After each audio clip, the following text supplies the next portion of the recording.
하나님은 예배하는 자들을 찾으시고요, 또 하늘에서 굽어 살펴보시면서 하나님을 찾는 사람들이 있는가 보신다고 그랬거든요. 그래서 이 땅에 수많은 사람들이 살아가고 있는데 내가 드리는 예배를 하나님께서 주목하실까라고 생각하시겠지만, 하나님께서 여러분의 출입과 여러분의 예배와 여러분의 찬송과 여러분의 마음의 소망과 감사들을 다 아시고 살피시고 하나님께서 흡족히 여기시는 겁니다. 그래서 성도와 백성들이, 하나님의 백성들이 모여서 예배드리는 것이 하나님께는 영광이고 우리에게는 기쁨이고 소망이 되고 또 회복과 치유의 역사들이 일어나게 될 줄로 믿습니다. 그래서 여러분들이 살아가시면서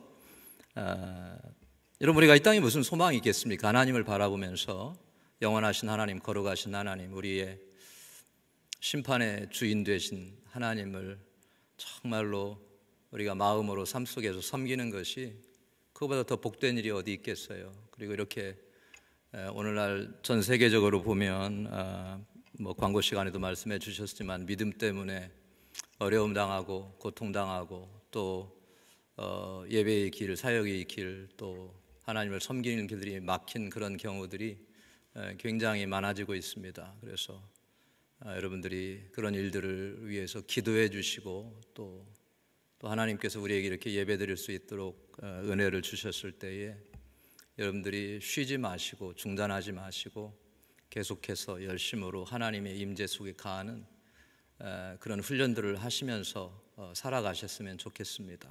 그러시다 보면 우리가 영적으로 속사람이 새로워지고 강해지고 온전해지고, 그래서 주님이 주시는 기쁨과 소망이 이렇게 넘쳐나게 돼 있어요. 여러분, 세상의 것에 영원한 것이 어디 있겠습니까? 그래서 여러분이 예배에 잘 오셨다는 말씀을 드리고 싶었는데 이게 서두가 길어졌네요. 하여튼 잘 오셨습니다. 잘 오셨고요. 하여튼 여러분들에게 크신 은혜가 있으시기를 간절히 바랍니다. 한번 기도하고 말씀을 상고해 보도록 하겠습니다. 하나님 아버지, 저희들 때를 따라서 이렇게 주님의 은혜 앞에, 은혜의 보좌 앞에 나아가게 하시고 찬송하게 하시고 예배드리게 하시고 사모하게 하시고 주님의 충만하신 은혜를 경험하며 살아가게 하시니 감사합니다.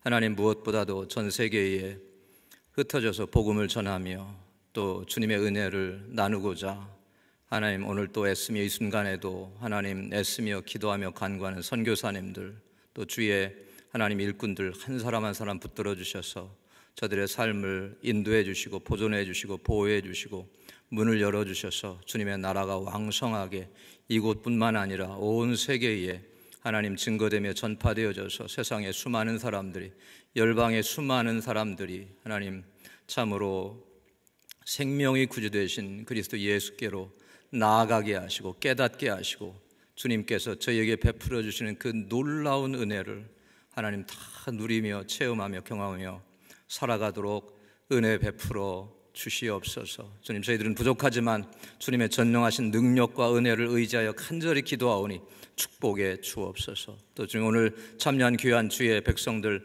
한 사람 한 사람 주님께서 세상에 뽑으셔서 이 자리에 불러주신 줄로 믿습니다.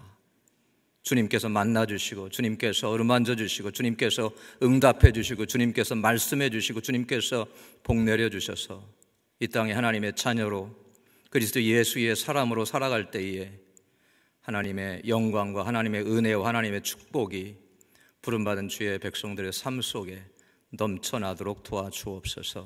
말씀을 상고할 때 주께서 같이 해주시고 기록된 말씀을 통해서 주님께서 저희들에게 하시고자 하는 말씀의 의미들이 다 깨달아지도록 축복해 주옵소서. 감사드리며 예수님의 이름으로 기도하옵나이다. 아멘.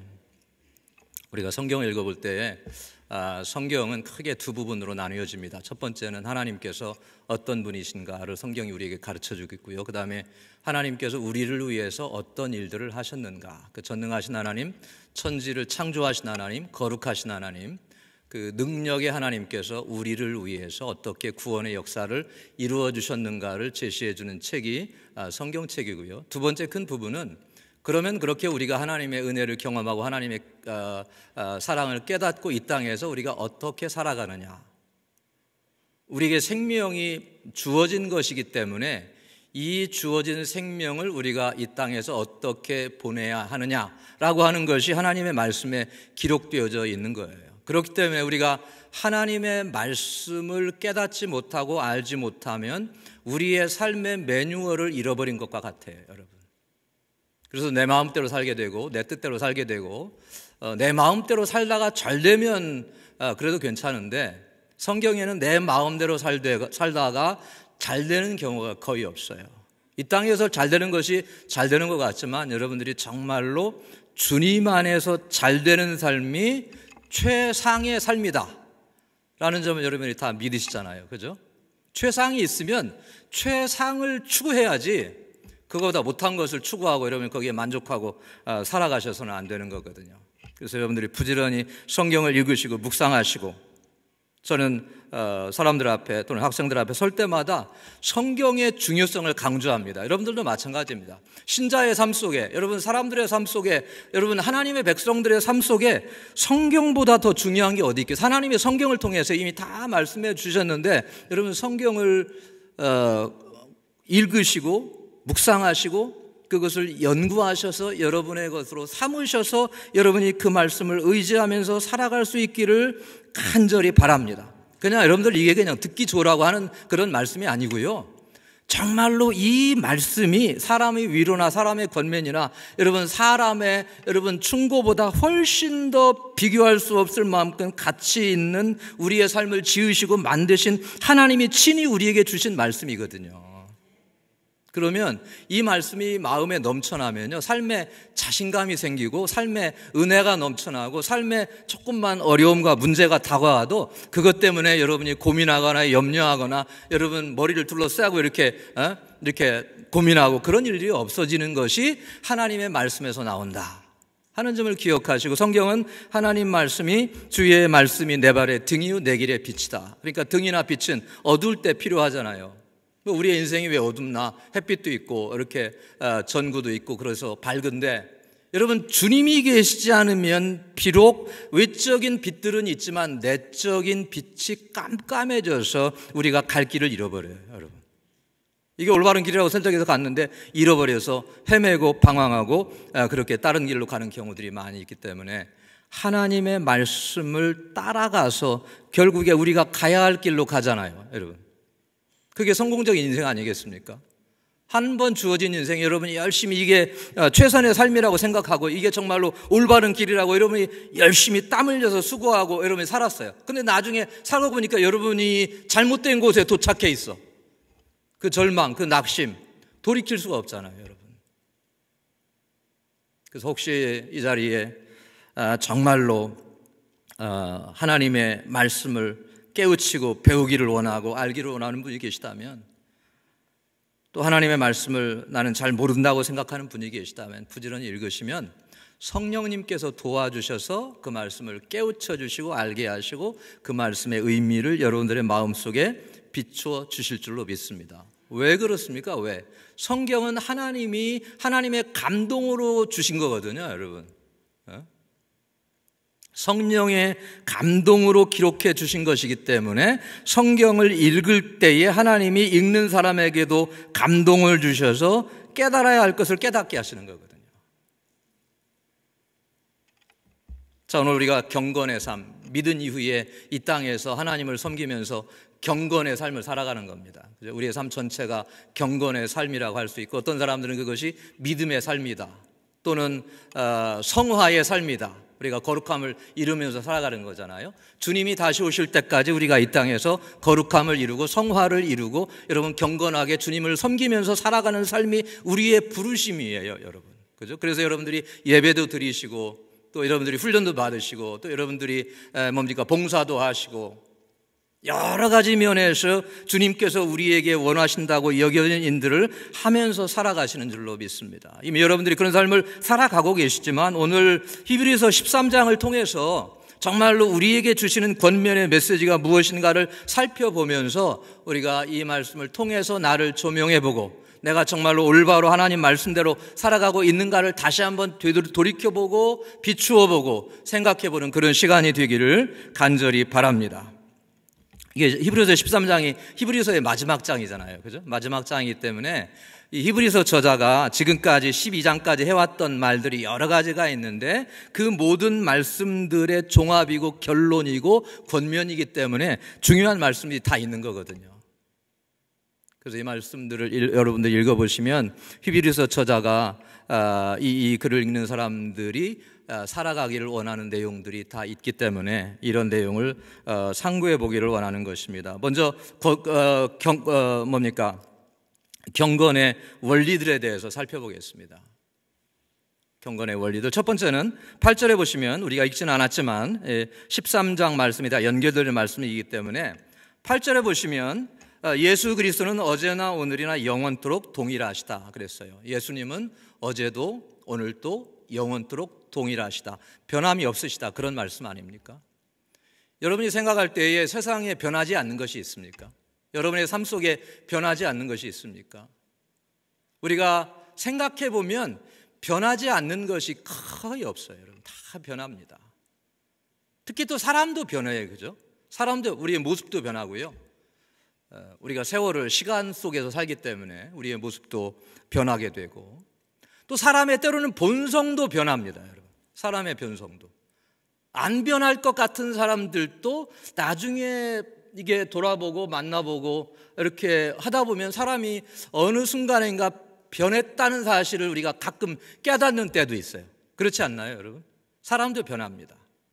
본성이 변해요, 여러분. 그 예를 성경에서 찾아본다면 어쩌면 사울 왕이, 여러분이 잘 아시는 사울 왕이 대표적인 인물입니다, 여러분. 사울이 우리가 잘 알기는 불의하고 하나님 불순종하고 하나님 뜻대로 하지 않는 그런 악한 사람이라고 아마 평생 그랬을 것이라고 우리가 생각하기 쉬운데 그렇지 않았어요. 여러분 사울도 여러분 청소년 시절에 청년 시절에는 아주 훌륭한 사람이었어요. 여러분 어느 날 자기 아버지가 나귀를 잃어버렸어요. 집에 기르던 나귀들이 집을 나간 겁니다. 그러니까 아마 10대 후반이나 20대 초반이 됐을 거예요. 아들 사울을 불러서 사울아 가서 나귀가 집을 나갔으니까 가서 한번 찾아오너라. 사울을 종을 사환을 시켜서 같이 사울을 내보냅니다. 근데 이 아들이 얼마나 아버지의 말씀을 잘 순종하는지 3일 동안 얼마나 힘들었겠어요, 여러분. 나귀가 어디로 간지 압니까? 3일 동안 포기하지 않고 열심히 찾아다녔어요. 저는 참 대단히 훌륭한 아들이라고 생각을 해요, 여러분. 뭐 아버지가 하세요. 왜 어린 나이에게 이런 걸 시키나? 이거 아들을 이거 어뷰즈하는 겁니다. 아마 그런 말을 할 수 있겠죠, 여러분. 어린 나이에게 이런 어려운 일을 시키나? 아버지가 더 잘 아실 텐데 가서 찾으시지. 그런데 3일간 아버지의 말씀에 조금도 토를 달지 않고 열심히 나귀를 찾아다니다가 어떻게 했어요? 선지자 사무엘을 만나서 이스라엘의 왕으로 기름 부음 받은 거예요, 여러분. 얼마나 충성됩니까, 여러분? 어린 나이에. 또 하나님께서 선지자 사무엘에게 말씀하신 대로 백성들이 다 모여서 전당대회를 할 때, 이스라엘 전당대회, 이스라엘 거기 전당대회는 다 모이는 거예요. 온 백성들이 다 모여서 이제 왕을 추대할 때에 제비를 뽑아 세울 때에 사울이 제비가 뽑혀서 왕으로 선출이 되었어요. 그러면 이제 와서 취임사를 해야 될 거 아닙니까? 근데 왕으로 뽑혀서 사울을 찾으니까 사울이 보이지 않는 거예요. 어디에 있습니까? 말 안장 뒤에 숨어 있어요. 왜? 여러분들이 나를 잘못 선택한 거다. 나는 이스라엘의 왕이 될 만한 그릇이 절대로 아니다. 여러분들이 잘못 선택했다. 겸손하기 때문에 자기는 합당하지 않다고 생각을 해서 여러분 마그 뒤에 숨어서 나타나지 않는 거예요. 얼마나 겸손합니까, 여러분? 근데 그런 사울이 나중에 왕이 되어서 권력의 자리에 모든 사람들이 자신을 우러러볼 때에 마음에 교만한 마음이 들어서 사람이 변질됐어요. 그거는 사울뿐만 아니라 우리 자신도 마찬가지예요. 우리 자신도 우리가 자칫 부주의하게 되면 우리도 하나님 보시기에 악한 모습으로 변하기 쉬워요. 그렇기 때문에 성경은 무릇 지킬 만한 것보다 더욱 내 마음을 지키라고 말씀하고 있어요. 여러분의 마음은 여러분이 지키셔야 합니다. 남이 여러분의 마음 못 지켜줘요, 여러분. 여러분 자녀들의 마음도 못 지켜주고요. 여러분 배우자들의 마음도 여러분이 지킬 수가 없어요. 어떤 경우에는 안타깝지만 여러분이 어떻게 할 방법이 없잖아요. 그죠? 여러분의 마음은 여러분이 지켜야 한다. 마귀가 여러분의 마음을 빼앗거나 점령하거나 잘못된 것으로 끌어가거나 우리를 파멸로 이끌어가거나 불신으로 이끌어가거나 죽음으로 이끌어가지 못하도록 여러분이 여러분 마음을 잘 지켜야 돼요. 왜? 우리가 변질되기 쉽기 때문에. 변질되기 쉽다. 그런데 예수님께서는 어제나 오늘이나 영원토록 동일하시다. 할렐루야. 여러분, 이게 그냥 거저 여기에 여러분 듣기적으로 하고 있는 말씀이 아니라 예수님께서 어제나 오늘이나 영원토록 동일하다고 하시는 말씀이 어떤 말씀이냐 하면요, 첫 번째로 그분의 본성은 변함이 없어요. 하나님이신 분, 천지 만물의 창조주 되신 분, 우리를 위해서 우리의 구원을 십자가에서 완성하신 분으로서의 그분의 성품과 본성은 조금도 변함이 없다. 또 한 가지, 주님께서 저와 여러분에게 주셨던, 성경에서 주셨던 그 주님의 약속은 변하지 않는 거예요. 여러분, 변하지 않아요. 사람의 약속을 믿고 정말로 철석같이 믿고 의지하다가 낭패를 보는 경우들이 종종 생기지 않습니까? 여러분, 여러분의 인생을 정말로 변하기 쉬운 것, 변할 수밖에 없는 이 땅에 있는 없어질 것의 인생을 여러분들이 거기에 마음을 메어 그것을 의지하다가 살다 보면 그것이 흔들릴 때 내 삶도 흔들려요. 여러분, 그것이 침몰할 때 내 삶도 자칫하면 침몰하게 돼 있어요. 그렇기 때문에 여러분의 마음, 여러분의 삶, 여러분의 자세를 길과 진리와 생명 되신 예수님께 꼭 붙들어 매셔서 여러분들이 주님만 따라 사시기를 간절히 바랍니다. 주님은 안 변하셔요. 주님은 안 변하셔. 세상 모든 것 다 변해도. 그렇기 때문에 성경은 우리가 주님을 바라보도록 하신다. 주님은 어제나 오늘이나 영원토록 동일하시다. 9절 말씀에 보면 여러 가지 다른 교훈에 끌리지 말라. 마음은 은혜로서 굳게 함이 아름다운 식물로서 할 것이 아닌 식물로 말미암아 행한 자는 유익을 얻지 못하느니라. 여러분, 사람이 무엇인가를 결정하고 선택할 때에 여러분 어떻게 무엇을 보고 선택하는지 아세요? 두 가지 원리가 있어요. 이게 사람의 의지가 선택을 하는 거거든요. 여러분이 가정에서 또는 개인적으로 또는 사업을 하시면서 직장 생활에서 인간관계 속에서 여러 가지 삶의 수많은 크고 작은 결정과 선택들이 우리에게 있지 않습니까? 그때의 의지가 여러분 작용하는, 선택의 요소로 작용하는 두 가지가 있는데, 첫째는 기쁨의 요소가 있어요. 두 가지 중에 혹은 여러 가지 중에 나에게 기쁨을 더 가져다 주는 것이 무엇이냐, 더 큰 기쁨을 주는 것이라면 사람은 그것을 따라갑니다. 여러분 잘 몰라요. 여러분의 의지가 자동적으로 작용을 하는 거예요. 그래서 자연스럽게 여러분의 마음이 더 크게 기쁨을 주는 것으로 기울어져서 그것을 선택하고 그것을 따라가게 돼 있어요. 두 번째는 유익의 요소입니다. 수많은 선택 중에서 어떤 것이 나에게 더 큰 유익을 가져오느냐, A와 B가 있을 때 A가 더 큰 유익이 있다 그러면 여러분은 망설이지 않고 A를 택하실 거예요. 그게 사람이 결정하는 방법이거든요, 의지가. 그러면 당연히 우리가 삶 속에서 가장 중요한 것, 우리의 삶에 가장 유익하다고 선택하는 것을 당연히 선택을 해야 되잖아요. 그죠? 의지가. 그런데 우리의 의지와 마음이 타락해 있기 때문에 사람이 길과 진리와 생명 되신 예수님을 선택하지 않고 거절하는 겁니다. 예수님께 등을 돌리고 내가 생각하는 더 유익하다고 생각되는 것을 따라 살아가는 거예요. 세상에 명예가 여러분 중요하다고 여겨지는 분들은 명예를 따라가게 돼 있고, 세상에 물질이 여러분 황금이 나에게 유익하다고 생각되는 분들은 그것을 따라가게 돼 있는 거예요. 그게 굉장히 자연스러운 겁니다, 여러분. 그래서 먼저 우리의 심령이 하나님의 말씀으로, 하나님의 은혜로 변화되어지고 은혜로 강하게 강건하게 되어질 때에 주님을 올바로 따라가면서 주님을 선택하고 주님을 따르고 주님을 섬기고 주님 말씀을 배우고 여러분 주님을 예배하고 주님을 순종하고 그런 삶을 할 수 있는, 왜? 그것이 중요하다는 점을 이해를 하니까요. 새 사람이 돼서. 그렇기 때문에 신앙생활을 하는 거예요, 여러분들이.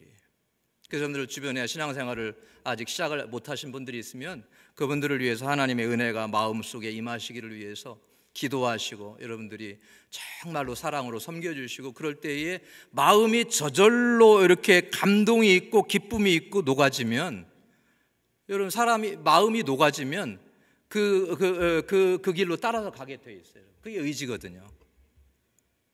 그래서 유익된 것을 선택을 해야 한다. 그 초대 교회 시대에 보면 이제 그때 유명한 신학자가 이제 어거스틴이라고 하는 분이 있는데, 이분이 젊은 시절은 방탕하게 보냈거든요. 자기 어머니는 아주 신실한, 그런데 이제 방탕한 삶을 살고 그 다음에 이단에 빠져 살기도 하고, 그런데 자기 어머니는 33년 동안 아들이 회심하기를 기다려, 태어날 때부터 회심할 때까지, 그게 약 33세 회심을 했거든요. 그때까지 아들을 위해서 눈물로 하나님께서 은혜로 변화시켜 주시고 하나님께서 새 삶을 살게 해달라고 정말로 얼마나 믿음으로 아들을 위해서 간구했는지 몰라요. 그런데 그 아들이 33살 되니까 마음에 설교를 듣다가 감동을 받아 이분이 변화가 됐어요.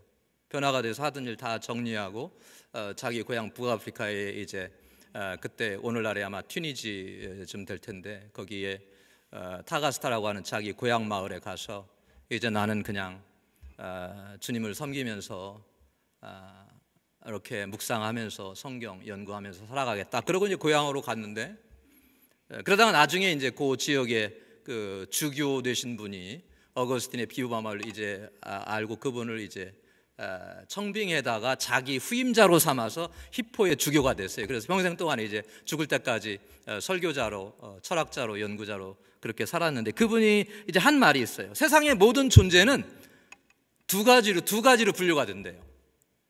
첫 번째 존재는 우리가 즐거워해야 할 존재가 있어요. 여러분, 즐거워해야 할 존재가 있어요.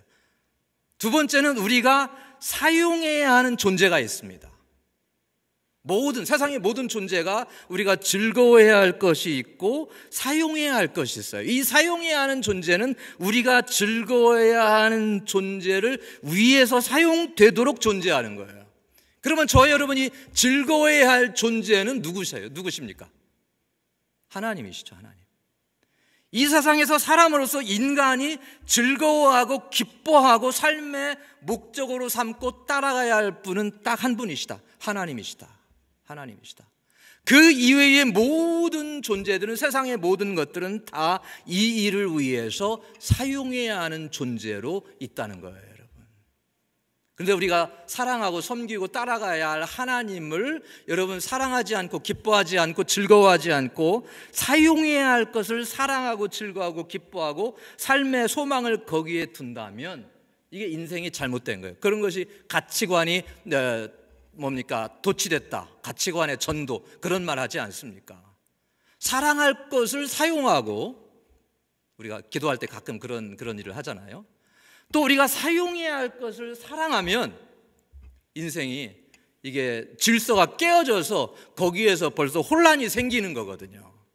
그래서 유익을 얻지 못하느니라 라고 단언해서 거기에 특히 식물을 말하죠. 음식. 여러분 음식 아무리 맛있는 거 드셔보십시오. 물론 좋죠. 우리가 음식 먹을 때 맛있는 음식. 그러나 그것이 우리에게 영원한 기쁨, 영원한 만족을 줄 수가 있겠습니까? 음식뿐만 아니라 세상에 있는 모든 것이 다 마찬가지예요. 여러분 우리가 가지고 있는 모든 것, 우리가 살고 있는 모든 환경들, 우리가 주님 앞에 갈 때는 다 이걸 뒤에 남겨두고 가지 않습니까, 여러분? 그래서 유익된 것, 마음은 하나님의 은혜를 구하고 그리스도 예수의 은혜를 구해서 여러분의 마음이 하나님의 은혜로 강건해지고 굳건해지고 충만해져서 정말로 주님을 영화롭게 해드리는 여러분의 삶이 되시기를 주님의 이름으로 축원합니다. 사람은 유익된 것을 따라가게 돼 있어요. 세 번째는 경건의 질서와 권위는 하나님께서 정해 주시는 거예요. 여러분 10절 말씀에 우리에게 제단이 있는데 그 위에 있는 제물은 장막에서 섬기는 자들이 제단에서 먹을 권이 없나니. 그죠? 아마 장막이나 광야에 있었던 그 성막, 이스라엘 백성들이 섬기던, 하나님을 예배하고 섬기던 성막이 있지 않았습니까? 그 다음에 예루살렘에 성전이 있지 않았습니까? 거기에 섬기는 자들이 있는데 절기마다 또는 매일마다 하나님 앞에 희생제사를 드려서 하나님 앞에 제물로 드리거든요. 우리의 죄를 속죄하기 위해서. 또 특히 7월 절기의 대속죄일인데, 그때는 대제사장이 여러분 희생 제물을 잡아서 피를 받아서 그 피를 지성소에 가지고 들어가서 시은 자 위에 뿌리고 바릅니다. 그리고 백성들의 죄를 고하면서 모든 백성들의 죄가 사해지도록 그렇게 제사를 드렸는데, 고기는 남아있잖아요. 그러면 피를 뿌리고 있으니까 고기는 내 마음대로 먹어도 되겠다. 아까우니까 우리가 이 제사가 끝난 다음에 우리가 먹읍시다. 그게 안 된다는 거예요. 권리가 없다는 겁니다. 희생 제물에 여러분 고기조차도 제사장들에게 권위 없고, 하나님께서 정하신 대로 그대로 하나님을 드려야 돼요. 하나님께 장 밖으로, 이렇게 진 밖으로, 도성 밖으로 가지고 나가서 거기서 불 태워서 하나님 앞에 완전히 불살라서 없애서 드려야 돼요. 향기로운 냄새로, 향기로 드려야 돼요. 그게 하나님이 정하신 방법이에요. 하나님이 정하신 방법대로 살아가야 한다. 제단을 섬길 때에 자기들 마음대로 제사장들이 먹거나 원하는 대로 그렇게 할 수가 없어요. 제물에 대해서. 또 예수님께서도 여러분 우리를 거룩해 하시기 위해서 12절에 보면, 그러므로 예수도 자기 피로써 백성을 거룩해 하려고 성문 밖에서 고난을 받으셨는데, 예수님께서 고난을 당하실 때에 예루살렘 성문 밖으로 나가셔서 고난을 당하시고요, 물론 안에서 조롱도 당하시고 채찍에도 맞으시기도 하시고 신문도 당하시고 그러셨지만, 그것이 마친 다음에 십자가를 짊어지고 십자가에서 처형당하시기 위해서 그것을 짊어지시고 골고다 언덕으로 가시기 위해서 성문 밖으로 나가셨어요. 여러분, 예수님은 성문 밖에서 사람들에게 존경도 받으시고 경배도 받으시고 예배도 받으시고, 사람들이 주님께로 다 나와서 섬김을 받으셔야 합당한데, 섬김을 받으셔야 할 분이 성문 밖으로 나갔다, 사람들에 이끌려서 나갔다고 하는 것은 예수님께서 그만큼 능욕을 당하셨다는 거예요. 여러분, 우리를 구원하시기 위해서, 우리를 거룩해 하시기 위해서 십자가를 지시고 성문 밖으로 몰려 나가셔서 여러분 골고다 위에서 십자가에 못 박혀 달려 돌아가신 주님의 그 능욕, 우리도 본받아서 능욕을 지고 영문 밖으로 그에게 나가자라고 13절에 말씀하고 있어요. 우리는 주님을 따르는 사람들입니다. 우리는 주님의 말씀을 순종해야 하는 사람들입니다.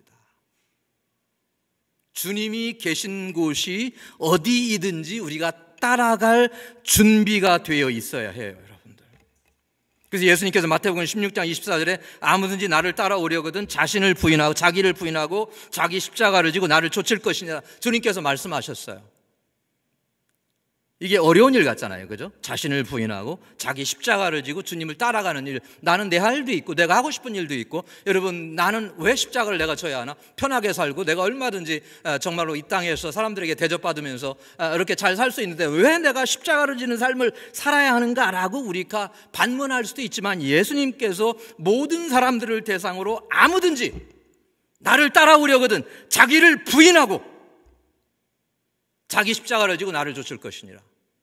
우리 모두에게 하시는 말씀이에요, 여러분. 이 말씀에서 예외되는 사람 한 사람도 없어요, 여러분. 이게 기독교의 경건의 가장 중요한 근본적인 부르심이에요, 여러분. 자신을 부인하고 십자가를 지는 사람. 근데 별로 우리가 오늘날에는 별로 잘 못 들어요, 이런 말씀들을. 왜? 이게 거침이 될 수 있거든요. 어렵거든요, 여러분. 그러나 예수님의 말씀이기 때문에, 주님께서 계신 곳이라면, 주님을 영화롭게 해드리는 길이라면, 주님을 섬기는 방법이라면, 저와 여러분들이 그것이 어디든지 설사 능욕을 당하는 것이라 할지라도 그것을 짊어지고 주님이 계신 영문 밖으로 나아가는 저와 여러분이 되시기를 간절히 바랍니다. 마다하지 마십시오, 여러분. 제자들이 예수님의 복음을 전하다가 이 종교 지도자들에게, 예루살렘 당국자들이 잡혀가지고 예수 이름으로 전하지 말라 채찍에 맞았어요. 감옥에도 갇혔어요. 그런데 제자들의 반응이 뭐였겠어요? 여러분들이 어디에 가서 채찍에도 맞고 감옥에도 갇혔어. 그럼 어떻게 하시겠어요, 여러분들은? 막 세상이 무너진 것처럼 그러지 않겠습니까, 여러분? 앞길이 캄캄해지지 않겠어요, 여러분? 아니, 열심히 주님을 섬긴다고 왜 나에게 이런 일이 있을까? 그러지 않겠어요, 여러분? 근데 사도들은 어땠는지 아세요? 사도행전 5장 41절에 보면 사도들은 그 이름을 위하여 능욕받는 일에 합당한 자로 여기심을 기뻐하면서 공회 앞을 떠나갔다 그랬어요. 세상에 채찍에 맞고 감옥에 갇히고 여러분 사람들이 위협하고 협박하는데 기뻐하면서 떠나가. 참 특이한 기쁨이에요. 이분들 특이한 기쁨이에요. 여러분들 혹시 어려움을 당할 때 기뻐해 보셨어요? 여러분 시험을 당할 때 여러분 정말로 기뻐해 보셨어요? 아마 그럴 때 어려움을 당하고 시험이 있고 어려움이 있을 때 여러분들이 막 기뻐하면 아마 여러분 주변에 있는 분들이 이해를 못할 거예요. 저분이 너무 어려워서 저런 행동을 하시나 아마 그럴 수도 있겠어요. 그죠? 그러나 여러분 주님의 은혜가 우리 안에 있으면 정말로 우리가 고백하는 예수님이 고백하는데 그런 분이시라고 하는 확신이 있다고 한다면 저와 여러분들이 정말로 주님을 위해서 당하는 조금의 어려움, 조금의 고난, 조금의 불편함, 조금의 손해 그런 것 여러분들이 마다하지 마시고 정말로 그것이 능욕을 지는 일이라도 그것이 주님 앞에 더 가까이 나아가는 길이라면 기쁨과 감사함으로 감당하는 여러분 되시기를 간절히 바랍니다. 고린도서 4장 16절 18절에 사도 바울이 이렇게 고린도 교인들을 향해서 권면하는데요, 우리가 잠시 받는 환난에 경한 것이 지극히 크고 영원한 영광의 중한 것을 우리에게 이루게 함이니 우리가 주목하는 것은 보이는 것이 아니요 보이지 않는 것이니 보이는 것은 잠깐이요 보이지 않는 것은 영원함이니라 그랬어요. 여기 환난에 대해서 이야기하잖아요. 우리에게 환난이 있다는 건데 그 환난의 특징이 몇 가지가 있어요. 잠시 받는 환난이라고 그랬어요. 그러니까 환난은 이게 제한적이고 정해진 순간에만 왔다가 없어지는 거예요. 여러분 믿음의 환난이 시작부터 끝까지 있다고 한다면 그것을 견뎌낼 사람이 별로 없어요. 여러분 견뎌낼 사람이 별로 없어요. 우리에게 예수님과 같은 고난이 다가온다 그러면 아마 어쩌면 우리가 믿음에서 돌아서서 아마 주님을 떠날지도 모르겠어요. 그래서 환난은 잠시 하나님이 허락해 주시는 거, 허용하시는 거예요. 잠시 여러분이 감당할 만큼만. 그 다음에 잠시 받는 환난에 경한 것이, 경하다는 건 뭡니까? 가볍다는 거예요. 여러분 가볍다는 것은 여러분이 짊어질만 하다는 거예요. 여러분 무거우면 짊어지지 못하잖아요. 여러분 그거 감당 못합니다. 그죠? 그러나 하나님께서 우리의 삶에 환난이 일어나는 것을 잠시 허락하시지만 그것도 우리가 짊어질 만한 가벼운 것을 하나님이 허락해 주시지 여러분과 제가 감당하지 못할 아주 굉장히 크고 무거운 아주 중한 여러분 환난을 우리에게 주님께서 허용하시면 우리가 그 환난과 더불어서 그냥 주저앉아 버려요. 쓰러져 버려요. 넘어져서 일어나지를 못해요. 그러니까 하나님이 그런 것은 막아주셔. 일어나지 않도록. 지금까지 여러분 생각해 보십시오. 여러분 과거의 삶을 돌아보면 어려움도 있었고 환난도 있었고 시험도 있었고 고난도 있었고 문제들도 있었고 그렇지 않습니까? 그런데 지금까지 여러분들이 잘 버텨오셨어. 참 여러분이 훌륭하셔서 그런데 그러나 그것이 절대로 여러분 혼자만의 능력이나 내가 정말로 하나님 앞에서 믿음이 좋아서 그렇다고 생각하시면 안 돼요. 여러분 주님께서 여러분에게 감당할 만한 것만 주셔서 여러분 지금까지 견뎌오신 사실을 믿으실 수 있기를 간절히 바랍니다. 적어도 저는 그렇게 생각을 해요. 여러분 사람의 삶에 어려움이 없는 사람, 시험이 없는 사람, 환난이 없는 사람이 어디 있겠습니까? 정말로 밤잠을 못 이루고 고민하고 정말로 철야하고 기도하고 부르짖고 그런 때 있잖아요. 그죠? 그러나 여러분 하나님께서 우리를 긍휼히 여기시고 불쌍히 여기셔서 그분의 능력의 장중에 붙드셔서 우리의 삶이 파멸되지 않고 주님 오실 때까지 우리가 주님 앞에 갈 때까지 이끌어 주시고 보존해 주시고 축복해 주시는 주님을 믿는 여러분 되시기를 간절히 바랍니다. 우리가 능욕을 짓고 영문 밖으로 나아가자. 그 다음에 14절에 경건의 원리가, 네 번째 원리가 14절에 우리가 여기는 영구한 도성이 없고 오직 장차 올 것을 찾나니. 여러분, 이 땅에는 영원한 것이 없어요. 아까 말씀드렸지만 영구한 것이 없습니다. 우리가 살고 있는 이 나라들, 여러분, 나라들이 영원할 것 같지만 이 땅에 영원한 나라가 있습니까? 여러분, 역사적으로 얼마나 많은 나라들이 일어났다가 흥망성쇠의 과정을 거쳐서 있다가 없어지고 없어졌다가 다시 생기기도 하고, 나라들이 그렇습니다. 여러분, 나라들이 이 땅에 영원한 도성이 없어요. 여러분, 우리가 살고 있는 이런 환경이 영원할 것 같다고 생각하지만 절대로 영원하지 않습니다. 다 아까 말씀드린 것처럼 변하게 돼 있어요. 여러분, 로마 제국의 복음이 전역으로 다 전파되어져서 곳곳에 교회가 생겨나고 이제 성도들이 하나님의 백성들이 하나님을 예배하고 섬길 때에 로마 제국 말기에 로마 제국에 이방 민족들이, 야만족들이 쳐들어오기 시작을 해요. 켈트족이 쳐들어오기도 하고, 그 다음에 고트족이 쳐들어오기도 하고, 그 다음에 반달족이 쳐들어와서 약탈하고, 그러다가 결국은 로마 제국이 게르만 민족의 침입에 의해서 여러분 붕괴되고 와야 된 것이 아니겠습니까? 그런데 그렇게 이제 이 고트족이 로마 제국에 쳐들어와서 로마 제국을 약탈하고 곳곳에 피해가 있고, 여러분, 사람들이 죽임을 당하고 고통을 당하고 삶이 어려워질 때에 상당히 사회적으로 로마 전역에 이 문제가 굉장히 커지게 된 거예요. 그래서 사람들이 위기의식을 느끼며 그것이 이제 교회 속에서도, 아니, 우리가 이렇게 하나님을 예배하고 하나님을 섬기는데 왜 우리가 이 거대한 로마 제국이 왜 이렇게 고통을 당하고 어려움을 당해야 되느냐라고 그렇게 질문하고 반문하는 사람들이 많이 생겼어요. 하나님이 과연 살아계신 것이냐, 하나님이 과연 우리를 지키시는 것이냐, 그렇게 의심하는 사람들이 생겨나게 됐고, 또 로마 제국에 믿지 않는 사람들이 교회와 그리스도인들을 비난하기 시작합니다. 이게 다 당신들 때문이다. 우리나라가 이 로마 제국 어려움을 당하고 고통을 당하고 이렇게 약탈을 당하는 것이 다 당신네들 때문이다. 우리가 조상적부터 섬겨오던 신들을 다 제해버리고 신들을 위해서 세웠던 신전들을 다 파괴하고 혹은 교회당으로 바꾸어서 이렇게 섬기니까 조상 신들이 분노해서 우리 이 제국이 이렇게 고통을 당하고 어려움을 다 당신네들 때문이다. 왜 하나님이 살아계시고 전능하시다고 그렇게 전도도 하고 설교도 하면서 왜 하나님께서 이렇게 너희들이 살고 있는 이 땅을 왜 심판하시고 저주하시고 어려움을 주시느냐, 그렇게 믿지 않는 사람들이 비난을 했습니다. 기독교를. 또 교회 속에서 이제 목회적인 돌봄의 필요성이 생겨났는데요, 이 야만족들이 침입하면서 로마 제국의 귀족들 가문에 부녀자들이 능욕을 당했어요. 그래서 이런 분노와 수치심 때문에 스스로 목숨을 끊고 자살하는 사람들이 많이 있었고요. 그리고 또 이제 스스로 어떻게 하나님이 주신 생명을 끊느냐, 나는 그럴 수 없다라고 해서 목숨을 끊지 않으면 주변에서 비난합니다. 아니, 도대체 당신은 왜 여태까지 살아있느냐, 이웃들이 비난을 하죠. 그렇게 부끄러운 일을 당했으면 스스로 목숨을 끊고 죽어도 마땅치 않은데 왜 그렇게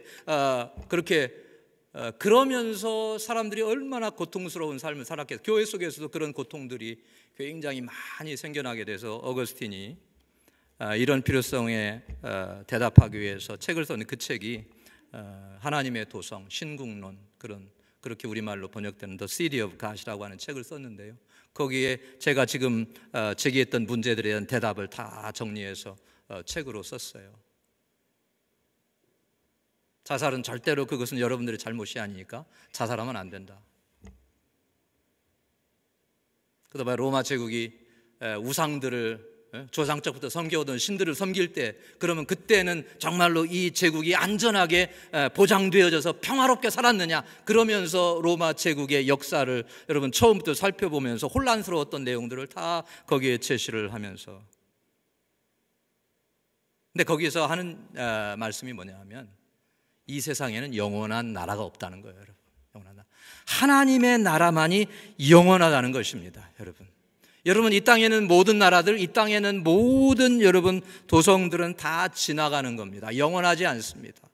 하나님이 정할 때까지 있는 거고, 주님의 나라만이 영원하다는 사실을 기억하시고 우리의 영원한 구원의 주님 되신 그리스도를 바라보면서 사는 여러분 되시기를 간절히 바랍니다.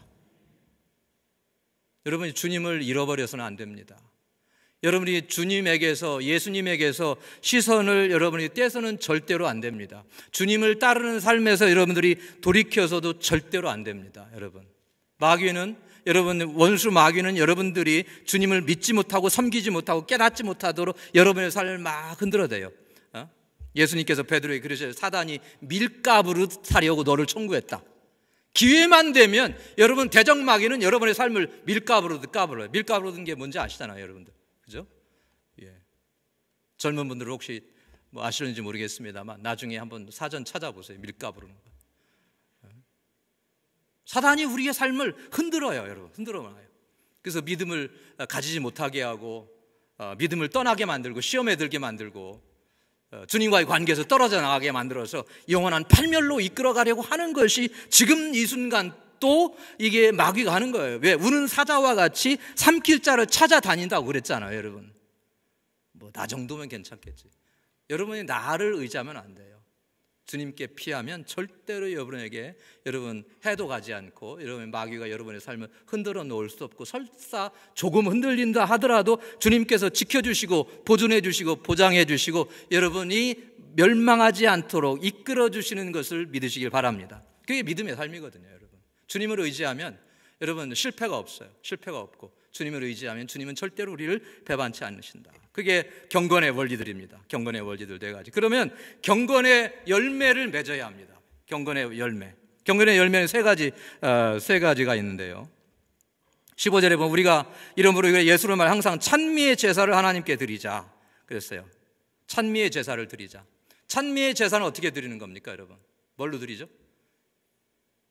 물론 우리가 악기도 뭐 연주하고 다양하게 할 수 있지만 근본적으로 입술로 드리는 거예요. 그래서 이름으로 우리가 예수로 말미암아 항상 찬미의 제사를 하나님께 드리자. 이는 그 이름을 증거하는 입술의 열매니라 그랬어요.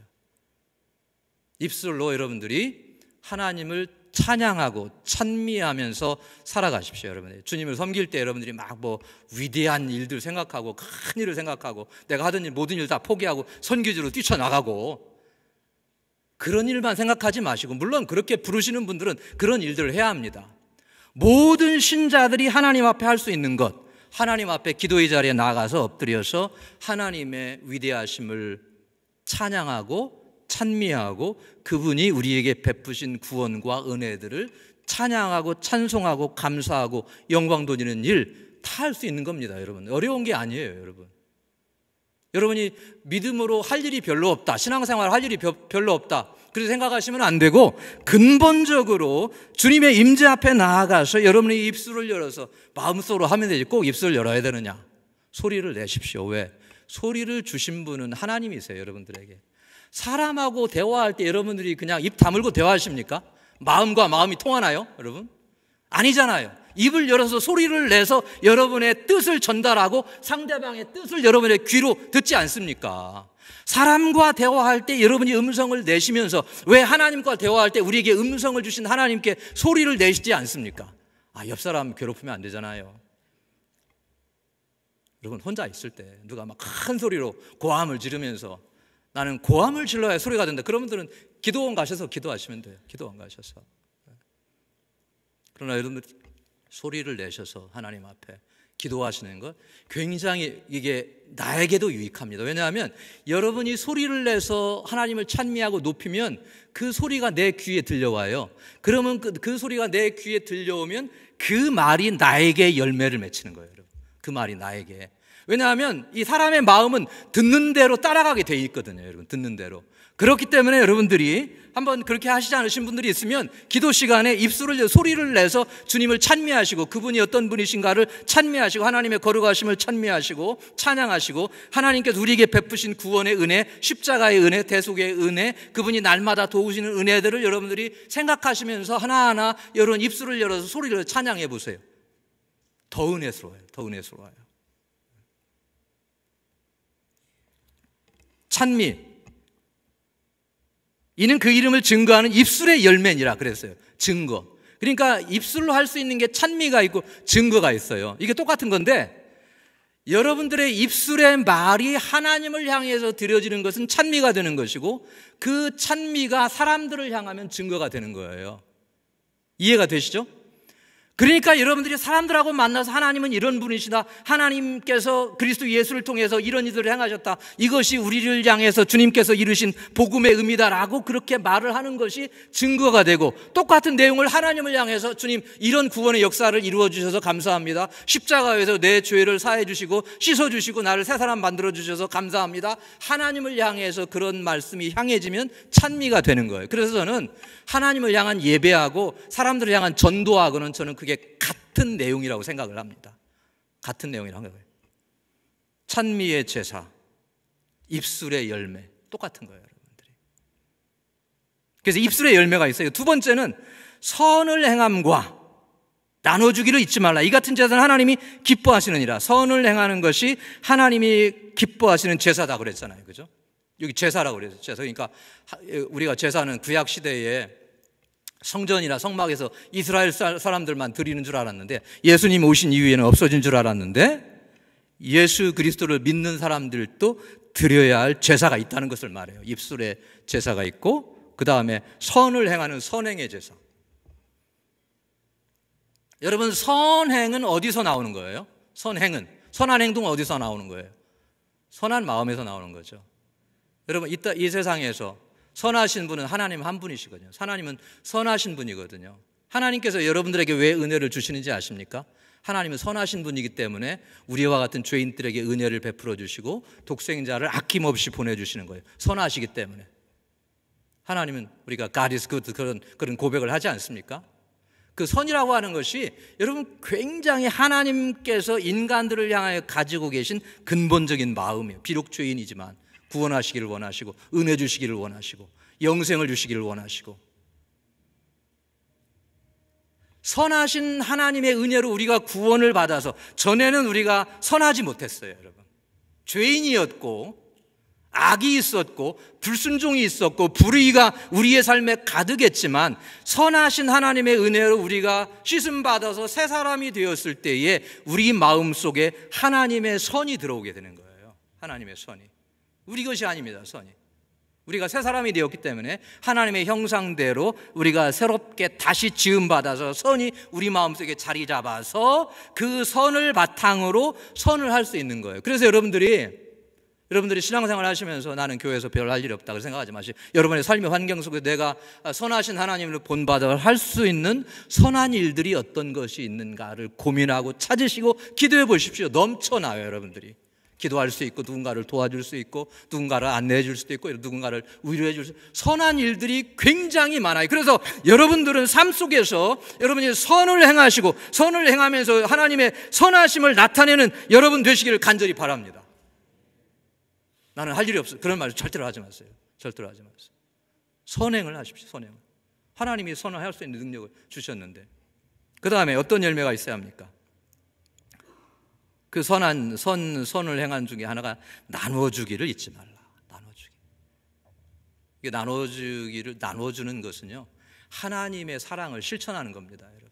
초대교회가 여러분 성령의 은혜로 그렇게 나아갈 때에 어떻게 됐어요? 사람들이 은혜를 받고 교회에 나와서 하나님을 섬기면서 자기들의 재산을 전부 다 교회에 드렸어요. 주님을 위해서. 그것으로 인해 교회가 엄청난 역사들을 이룰 수 있잖아요. 구제도 하고 가난한 사람도 돕고 선교도 할 수 있고, 아낌없이 어떤 사람은 생명까지라도.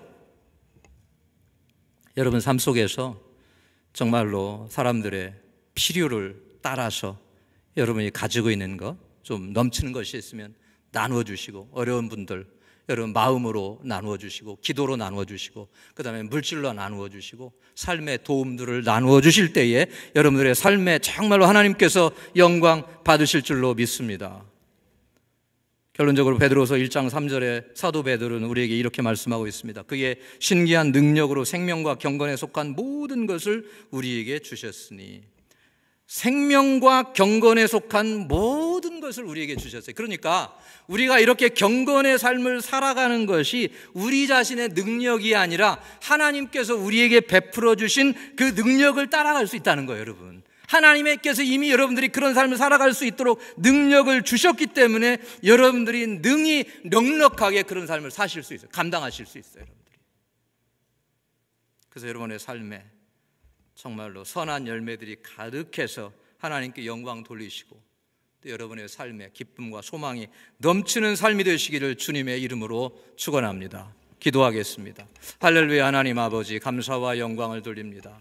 저희들 주님의 무한하신 은혜로 구원해 주시고 십자가의 대속의 은혜로 새 생명을 주셔서 이 땅에서 영생을 소망하며 하늘나라를 소망하며 살아가게 하시니 감사합니다. 주님, 저희를 도우시고 인도하시고 주장해 주셔서 주님 안에 열매 맺게 하시고 주의 이름의 영광을 드러내도록 축복해 주시옵소서. 몸된 교회와 하나님 주의 사랑하는 성도들 한 사람 한 사람 실족하거나 낙심하지 않게 하시고 주의 은혜 안에 강건하여 온전케 되도록 축복해 주시옵소서. 감사드리며 예수님의 이름으로 기도하옵나이다.